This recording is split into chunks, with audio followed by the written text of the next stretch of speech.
Welcome back to This Week. Bob Mueller is off. I'm John Dwyer. Welcome back. Our panel of political and media experts. We have syndicated radio host Steve Gill and Metro Councilman Jerry Maynard. Guys, thanks again for hanging out. Good morning. I got to ask you about Governor-elect Bill Haslam. Went to Washington. He's trying to fill a cabinet. He's going to take office January 15th. Easier said than done to get those positions filled, huh, Steve? Yeah, I think anybody that's been involved in a transition, I had the opportunity when I was in Washington working at the last 6 months of the first Bush White House and the first 6 months of the Clinton White House, and when you see a transition take place from the inside, there is so much chaos. And you're bringing people in who've never met each other before, and about the time people are trying to figure out where the coffee machine is, where the bathrooms are, you got people judging the first 100 days of the administration. The clock is ticking, and bringing in an A-team so you can start and hit the ground running is critical, and the sooner he can start putting his pieces in place, the better. He's picked a guy that I think is pretty interesting as a deputy governor, Claude Ramsey, who's the county mayor in Hamilton County down in Chattanooga, is going to be the deputy governor, who has great job creation skills, has helped bring Volkswagen in, has helped cooperate in creating jobs in Chattanooga, and I think that's a sign that the big focal point of this administration is going to be attracting jobs and keeping jobs. And moving things forward, having Beth Harwell as a speaker is going to be able to reach across the aisle and so forth. That's probably going to help move things along as opposed to everybody sitting in this corner and kind of having gridlock. Well, we'll see. I'm glad that Steve acknowledged that the transition from 8 years of a Republican to 8 years of a Democrat, or 8 years from a Democrat to a Republican, is challenging, especially when they're looking at the first 100 days. So imagine what Obama went through on the national level as opposed to just Haslam on the state level. Let's talk about Beth Harwell. I take credit for her election. I endorsed her on this show, if you recall, a couple of weeks ago. I'm teasing, and I'm glad to have an influence, a lot of weight in the Republican Party. The liberals love her. I'm sorry, progressives love her. Progressives is the word. But I think that Beth Harwell was the right choice. I think that Beth Harwell is great for the state of Tennessee. Here's a challenge. What are they going to do on the right? What are the Cassiders and those guys? They're going to have their own agenda. Now that he did not win, the question becomes, what is his agenda? Those who are like-minded like him, what are they going to do? Does she have the talent and the expertise to take on a Ramsey? Will Ramsey overshadow her as the lieutenant governor? We need to know these things. And then you also have the fact that we've got Republicans who may have supported Beth Harwell because they got a call from Haslam.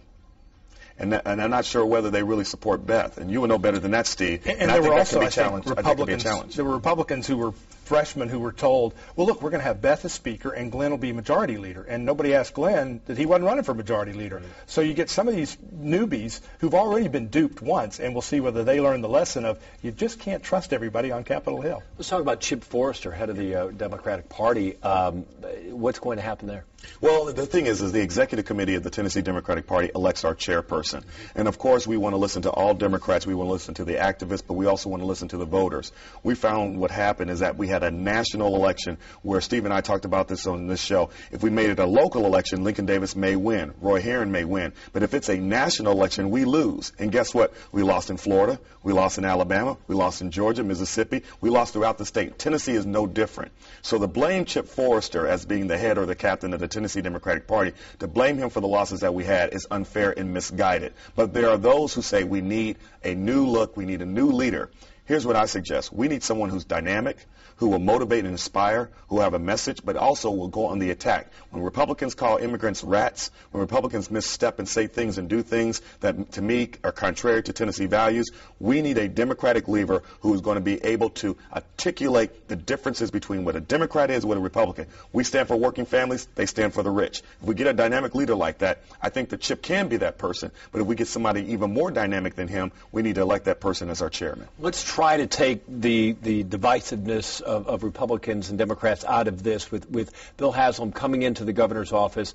Do we have to leave if we do that? I'd say good night. You go ahead. It's going to be a tough 3 minutes to fill. How is Haslam did not get very specific about the plans. Yes, he wants not to take federal money, and he wants to create jobs, and he wants to keep balance the budget. How do you do that? Now the tough decisions come, the unpopular decisions. How is Haslam going to sell that? Well, I think, first of all, you've got to get a team together. I mean, your Commissioner of Finance and Administration, your Commissioner of Economic Development help set a tone, I think, just like Claude Ramsey as well. And then you start filling in the other positions. You fill out your team. People need to see who's running the ship, not just what the policies are, because you're going to be negotiating things. There are things that are going to happen that this governor can't anticipate. You put together a team, you put together a process that can deal with whatever comes, and whether that's the White House, whether that's here in the state capitol, you've got to be able to adjust to what comes, because you cannot plan everything that's going to come, and getting the right people is the first step. Well, here's the deal. I said during the campaign he was never specific on any agenda items, never specific on any policies, and so now we have a governor. The question becomes now, is he going to be the governor of the entire state? Because of the margins in the House and in the Senate, he could basically get his agenda through as long as the Republicans cooperate. The question is, will he reach across the aisle? Will he embrace the Democrats? Will he talk to us about policies that we think are necessary to move Tennessee forward? If he does it, I think we'll be in fine shape. If he does not, if he just ramroads his stuff and throws it down our throat, I think you're going to have a lot of problems and a lot of issues, because really Haslam was not specific as to what he was running on. He has no mandate. Right. I think you'll see more with Haslam with a bigger majority in the House and Senate than we saw with Barack Obama in Washington, who basically said, I won, you lost, it's my way or the highway. I think he is going to reach across the aisle more than we saw in Washington. Okay, time out on that. I want to get you just quickly. End of the year, Tennessean of the year. There's no right or wrong answer, and we talked about this briefly before the show. Any nominees? Steve and I are going to nominate each other. Each other? Okay. No, Dr. Bob Fisher. No. I think that Dr. Bob Fisher, the president of Belmont University, is one who should be strongly considered. They're opening up their law school, their pharmacy school.